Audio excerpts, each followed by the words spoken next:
Nagawa ko na ang lahat ng uri ng trabaho mula sa porterage, hanggang sa paghahatid, hanggang sa interstate na pagmamaneho. Ngunit wala sa kanila ang nagbigay sa akin ng mga kilabot tulad noong unang gabi sa Westfield Mall. Patay ang mall.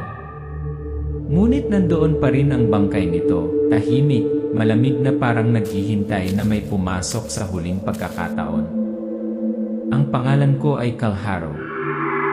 3 taon na ang nakalilipas, ibinenta ko ang aking mga kapatid sa isang pagnanakaw. Ang resulta, nakaligtas ako, hindi sila. At ngayon, nagtatrabaho ako sa night shift bilang security guard sa mga lugar na walang pumapasok sa araw, lalo na sa gabi. Nakuha ko ang trabaho sa Craigslist. Mababang sweldo, walang tanong, walang papeles. Isa lang ang sinabi ng manager. Di mahalaga kung sino ka. Manood lang mula 11 guess hanggang 6 huwag pumunta sa lugar ng pagpapanatili. At kung marinig mo kahit ano huwag pansinin. Akala ko sinusubukan lang niya akong takutin hanggang sa nakilala ko ang matandang bantay, isang kakaibang matandang lalaki na lumitaw mula sa kadiliman at inabot sa akin ang 1-0 kakaibang alituntunin na isinulat kamay sa dilaw na papel. Light shrink tensional music yan. Unang panuntunan, huwag kailanman sumagot ng huni pagkatapos ng hating gabi. Rule number 2, kung maririnig mo ang iyong pangalan sa loudspeaker, tumakbo. At ang panuntunan bilang 5, huwag pumasok sa maintenance area pagkalipas ng 2 kahit ilang beses mong marinig na tinatawag ka ng iyong mga mahal sa buhay. It sounds ridiculous, right? Isang abandonadong shopping mall. Isang ex-con. And a joke of a set of rules. Ngunit sa 3 nang dumating ang unang katok. Alam kong nakapasok ako sa isang lugar na hindi sa mundong ito. Nagkaroon ako ng pamilya minsan. Hindi sila may kaugnayan sa dugo, ngunit nang ipagsapalaran namin ang aming buhay upang magnakaw sa isang bangko sa sikat ng araw may totoong dugo. Ako si Kalharo, ang driver, ang tagaplano, at ang taksil. Flashback, short-turned images, Lily robbery, ye escape, isang lalaki, they arestado ng pulis. 3 taon na ang nakalilipas, naibenta ko ang buong gang para sa kalayaan. Napunta sila sa bilangguan. Namatay ang isa sa kampo. At ako nakaligtas, ngunit ako ay hindi mas mahusay kaysa sa isang naglalakad na bangkay. Walang bahay. Walang pagkakakilanlan. Walang konsensya.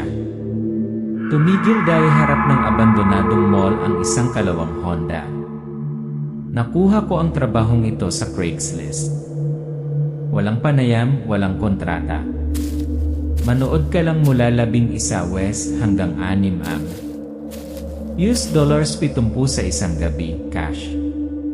Walang tinanong. Sapat na yon para mabuhay ang isang tulad ko. Description, Lily Mall's exterior, narrator's voice pantay pa rin yandi regular, parang bulong. Mukhang bangkay ang Westfield Mall. Ang mga sirang neon na ilaw ay kumikislap tulad ng huling tibok ng puso. Ang hangin ay amoy ng sinunog na mga wire, kalawang na metal. Ang amoy ng mga lugar na dati ay may mga tao, ngunit ngayon ay mayroon na lamang bakas ng buhay na natitira. Bumaba ako ng sasakyan. Malamig ang gabi ng Oktubre. Ang bawat hakbang ay umaalingaw-ngaw na parang katok sa pintuan ng impyerno. Tunog ng automatic glass doors bukas, dahan-dahan, dahan-dahan. Gumagana pa rin ang otomatikong pinto. Ngunit sa likod nito isang makapal na kadiliman. Walang liwanag, walang boses, walang refleksyon. Basta kawalan ng laman.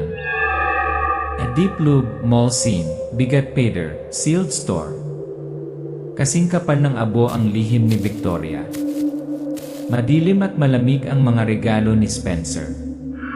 At ang isang Walden Books display window ay may tatak ng kamay na parang may sumigaw mula sa loob. Sabi ko sa sarili ko, isang gabi lang. Isang hired guard sa isang patay na mall. Ngunit sa sandaling pumasok ako, naramdaman kong may nakatingin sa akin. Hindi kamera. Walang tao sa likod ng pinto. Ngunit isang bagay malalim sa dingding. Sa ilalim ng sahig. Sa dilim. Biglang tumawag mababa, malinig na boses ng lalaki. Harrow. Tumalikod ako. Isang lalaki ang nakatayo sa tindahan ng GameStop na mamamansa ng pawis na kamiseta na dumikit sa kanyang likod. Ang kanyang mga mata ay hindi sa akin kundi nakatingin sa paligid. Ito ay si Dorn, ang manager. O sa halip ang taong kumuha sa akin. Tensive conversation, parang pakikipagharap ay isang host. Dorne, late ka na. Cal, nagsisinungaling, trapiko. Dorne, nalilito. Panatilihing maikli. Suriin ang mga kamera tuwing 15 minuto, magpatrolya bawat oras. Kung naka-on ang mga speaker, huwag pansinin ang mga ito. Sira na sila mula noong 80 pula. Kasabay nyon, ibinagsak niya ang mga susi at walkie-talkie sa mesa na parang mga laruan at nawala ng mabilis gaya ng pagpapakita niya. Walang good luck. Bawal lumingon. Iniwan akong mag-isa at isang lugar na hindi sa mundong ito. Akala ko pumunta ako dito para takasan ang nakaraan. Ngunit hindi ko alam iyon, naghihintay ito sa akin sa bawat basag na pader ng Westfield Mall. Halos hindi pa ako nakakaupo sa upuan ko nang marinig kong bumukas muli ang pinto. Pero hindi si Dorn. Ito ay isang matandang lalaki na kasuot ng damit ng janitor. Walang sinabi. Tumingin lang siya sa akin at pagkatapos ay inabot sa akin ang isang luma, may mansa na piraso ng papel, bahagyang nanginginig sa kanyang kamay. Kung gusto mong mabuhay ngayong gabi, basahin mo itong mabuti. Ang silid ng seguridad ay nasa tabi ng lumang Radio Shack, marahil ang tanging ilaw sa mga natuyong labi ng Westfield Mall. Mayroong 4 na malabo na monitor, isang nabubulok na logbook at kalahating sandwich na natatakpan ng berdeng ama. Akala ko iyon na ang pinakamasayang bahagi ng gabi. Nagkamali ako. Buksan ang pinto, walang knock. Pumasok danhi isang matandang lalaki naglilinis ng damit, kutitap-kutitap ang mga ilaw sa kanyang mukha. Bago ko pa matanong kung sino siya, umiti siya, isang lantang ngiti na para bang nabunutan ng kutsilyo. Bago ka ba? Ang boses niya ay paos na parang graba na kumakayod sa mga bakal na tubo. Tumango ako. Hinugot niya mula sa kanyang bulsa ang isang gusot na piraso ng papel na nakatiklop sa 4 na may lumang tinta na halos mapahid. 10 panuntunan para mabuhay dito. Isinulat ko sila noong nagtatrabaho ako sa night shift, bago nangyari yon. Tapos nawala siya, parang hindi siya pumasok. Close paper detalye, slow camera, reveals bawat rule. Huwag tumugon sa anumang ugong pagkatapos ng hating gabi. Kung marinig mo ang iyong pangalan sa loudspeaker, umalis ka agad sa lugar. Kung inuulit ng loudspeaker system ang iyong boses, manatiling tahimik. Huwag tumugon. Huwag pumasok sa maintenance area pagkalipas ng 2 oras niyan. Kung ang kamera ay nagpapakita ng malabong gumagalaw na hugis, huwag tumingin ng masyadong mahaba. At B. Patuloy din iboses na iyes, naglito, parang tumawa. Nakakita ako ng mga mapamahiin. Nakatira ako sa bilangguan. Ngunit wala pa akong nakitang sinumang takot na magsulat ng ganito. Tinupi ko ang papel, inilagay sa aking bulsa. At nagsinungaling sa sarili ko, tiyak na biro ito ng isang baliw. Naka-on yan na speaker, sumigaw, bagyo, tumawag any boses ng niye. Cal. Cal, nandyan ka ba? Isang boses na may halong static, tulad ni Marcus, ang lalaking ipinagkanulo ni Cal. Tumalon ako, parang tambol ang kabog ng puso ko sa dibdib ko. Walang nakakaalam na nandito ako. Walang tumawag sa akin ng ganoon, maliban kay Marcus. Ang dati kong kaibigan ang inilagay ko sa kulungan na may sarili kong patotoo. Nagsimula din ni flash ni camera screen, si kanan na sulok ng food court lay lumabas na hugi, parang makulay and hilay. Sa screen number 3, may nakita ako hindi malinaw na hugis, pero gumagalaw. Wala itong mukha, walang mga paa. Isang masa lamang ng baluktot na hangin tulad ng isang electric wave na nag-vibrate sa kalawakan. Pumikit ako. Nawala ang imahe. Face punching Lee, Korean flashing, ilaw ay room fade.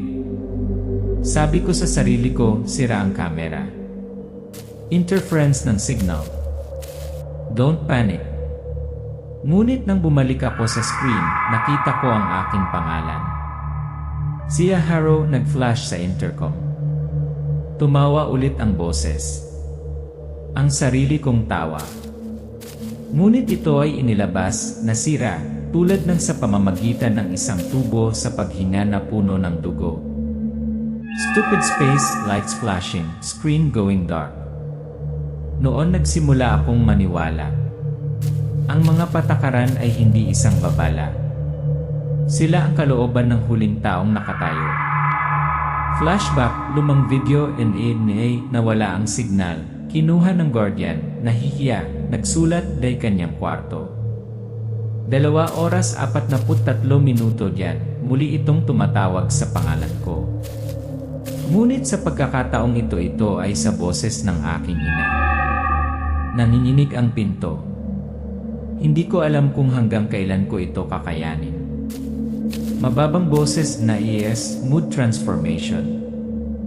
Nagsisimula na akong maunawaan kung bakit ibinigay sa akin ni Walt ang papel na yon. Hindi para tulungan ako. Ngunit upang ipaalam sa akin, hindi ako ang una. Pero baka ako na ang huli.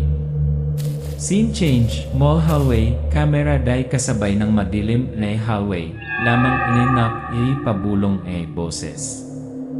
Cal, buksan mo ang pinto. Napatawad na natin ang isa't isa. Akala ko noon tumakas ako sa impyerno ng nakaraan. Ngunit ngayong gabi ang nakaraan ang kumakatok sa pintuan ng silid ng bantay. Tinatawag ang aking pangalan sa mga boses na hindi ko malilimutan. Hindi ko matandaan kung ano ang nagpapanatiling gising sa akin, caffeine, adrenaline o purong takot. Ang alam ko lang kapag ang orasan ay tumama sa 6 oras buhay pa ako. Pero ang mall ay hindi patay. Knock the door, 3 short beat, same note. Tumawag din boses ng isang pamilya ni lalaki ay pamamagitan ng pinto, kalmado. Cal. Haro. Tapos na ang shift mo. Buksan ang pinto. Ako ito, Dorn. Tumayo lalayiya si kanyang elid kamay, maitim bilog, kamay nakakakawak 10 panuntunan nakablur hall. Hindi ko binuksan, hindi kagad. Alam kong kaya nitong gayahin ang mga boses. Ngunit hindi nito alam ang lahat. Hindi ito makalikha ng maliliit na detalye. Sis, nanginginig ang boses, nagtanong ng maligas pamamagitan ng pinto. Ano ang pangalan ng iyong asawa, Dorne? Tahimik. Tapos nag-aalangan na boses. Cynthia. Nagluluto siya ng almusal. Ang mga itlog at pancake ay nasusunog tulad ng tuwing umaga. May tanong pa ba? Tahimik sa iyas, pagkatapos tumong, itulak ba ni simulo labas, naka-unlock dan pinto, slow scene. Narrator. Hindi dahil naniniwala ako. Pero dahil alam ko, kung maghihintay pa ako, hindi na ako lalabas. Nakakita Ben iliwanag ng liwanag essay pagbubukas ng pinto. Tumayo doon na Dorn. Totoo, parang tunay ang lalaki. Tahimik ang mall, umatras ang mga anino. Ang mga bagay na iyon napupuot sa liwanag. Pero alam ko, hindi sila pinapatay ng liwanag. Pansamantala lang silang itinataboy nito. I live scene, Little Drives Lily, Parking Lot, Westfield Falls Smaller Band E Rear View Mirror. Musik mahal, maluna, maligo. Nagmaneho ako ng 200 milya silangan. Hindi huminto. Hindi lumingon. Hindi na tinawagan pabalik si Dorne. Hindi sumagot sa sinumang nagtanong tungkol sa aking shift. Hindi ko sinabi sa sinuman ang tungkol dito. Dahil natatakot ako na kapag sinabi ko sa kanila, baka aksidenteng matawagan ko sila. Si Viv, maliit na apartment, puting pader, mapayapa, you're living alone, area, coffee, light down. Bagong lungsod. Bagong apartment. Bagong pangalan. Walang nakakaalam kung sino ako dati. Walang nakakaalam. Naririnig ko dati ang boses ko na tumatawag mula sa nasunog na speaker. Close here wall, next to electric outlet, light vibration. Very light. Tunog, napakagawan, parang paalala, parang bulong. Tinitigil ni Iya ang pag-inom ng kape. Tingin tunog, face expressive. Siguro hallucination yan, baka post-traumatic stress. Pero minsan sa gabi, nakarinig ako ng mahinang ugong sa dingding. At saglit, hindi ako sigurado kung nakatakas na ako o binibitawan lang ako. May mga kasalanang hindi maitatago sa dilim magpakailanman. Dahil sila ang dilim. Nang sumapit ang orasan ng 3 alam ko. Hindi na ito gabi. Ito ay isang ritual. At ako ang huling sakripisyo. I live security room, hinihalad na hira bendi isang sinyal at pinto, itulak bendi isang file cabinet isara, sinuntok dan pinto. Hinarangan ko ang pinto ng lahat ng aking makakaya. Silya, gabinete, mga estante, isang bulok na bakal. Nilock ko ang mga safe na may baril sa ulo. Ngunit hindi kinailangang i-lock ang pinto dahil bumubulong ang boses ng aking ina sa kabilang panig. Isang magaang knock, napakagawan, parang mapulang kapwa, araw. Lumanda, mainit, bises ng babae. Miho, pagbuksan mo ako ng pinto. Nilalamig na ako, anak. Si Emre Rodriguez. Miho. Your story. Emre Rodriguez. Ang kapitbahay kong parang lola noong bata pa ako. Namatay siya 5 years ago. Paulit-ulit ang boses niya bawat salita, bawat sinok. Halos abutin ko na ang doorknob. Ngunit pagkatapos, naalala ko ang rule number 7. Kung may kumatok sa pagitan ng 4 oras at 4 oras 30 minuto ng umaga, huwag na huwag buksan ang pinto. At naintindihan ko, hindi sila kumakatok para makapasok. Kumakatok sila para makita kung gusto ko silang imbitahan. Sirili, camera screen flashes, anino ng taong tumingin camera, patuloy nagbabago din ni mukha, Nanay, Marcos, ex-lover. Sinasabi ng CS, mababang boses, mabigat. Ang akala ko noon ay mga pamahiin ang mga patakarang iyon. Ngayon alam ko na. Ang mga ito ay mga survival code. Nakasulat sa dugo at huling katinuan ng mga hindi kasing swerte ko. Tunog ng speaker, nagplaro din ng speaker, boses na sila na parang sinulate ng isang computer. Kal, buksan mo ang pinto. Napatawad ka na ng lahat. Mom, wait. Marcus, wait. Huwag mong pahirapan ang iyong sarili. Katugma ng boses ni Cal, pilipit at gigil ang bawat salita na parang ahas na dumulas sa mga ngipin. Scene change, Ia preparing survival strategy. Sila ay sumasalamin sa pamamagitan ng tunog. Sa pamamagitan ng dalas. Kinuha ko ang mini speaker mula sa drawer, pinihit ang puting ingay hanggang sa maximum. Binuksan ko ang lahat ng mga flashlight. Pinasisinagan ito ng diretsyo sa labas ng pinto na parang light trap. Hinila ko ang makapal na kumot hanggang sa glass door, nakaharang sa view. Kung hindi nila matukoy ang pagkakaiba sa pagitan ng totoo at peke, kailangan nilang hulaan.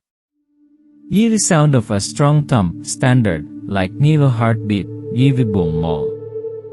3 oras 49 minuto AM. Nagsisimulang manginig ang pinto. Hindi tulad ng draft. Parang may nakadikit sa noo nito sa pinto at bumubulong sa isip. Cal, hindi ka maaaring magtago magpakailanman. Hums from outside flowing, lights flashing, van routine, Yvibong Mall last breathing. CS, nagsasalita, binay parang inuulit dan di kahulugan. Huwag mong kausapin ang nagsasalita. Huwag tumingin sa kamera ng masyadong mahaba. Huwag buksan ang pinto. Huwag kang lalabas kahit na sino ang tumawag. Camera screen begins to blackout. Human-like shapes sliding across TV ceiling, blurry parang usok, parang buhay ang pag-isip. Sabi ni Ie. Hindi lang sila naghihintay. Natututo sila. Ginagaya nila ako.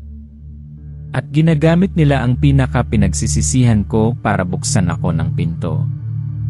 Ilig, camera close-up, nagsisimula Benny flashlight, la mesa na ilay sumutot na tunog, Raquel like a heartbreaker. Kinuyom ko ang flashlight sa aking kamay na parang ito na lang ang natitira kong kamao. Nanirahan ako sa kalye sa loob ng 3 taon pagkatapos kong ipagkanulo ang aking mga kapatid. Nadaig ko ang bilangguan, naghahanap ng mga lalaki, karahasan. Hindi ako magpapatalo sa tawag ng nakaraan. Naaabot yan pagsunto el tuktok, nakapatay dan ilaw, yan natitiwala lay yan tunog ng sigaw kwarto, parang gumapang sa ilalim ng lapag. Siya, pabulong.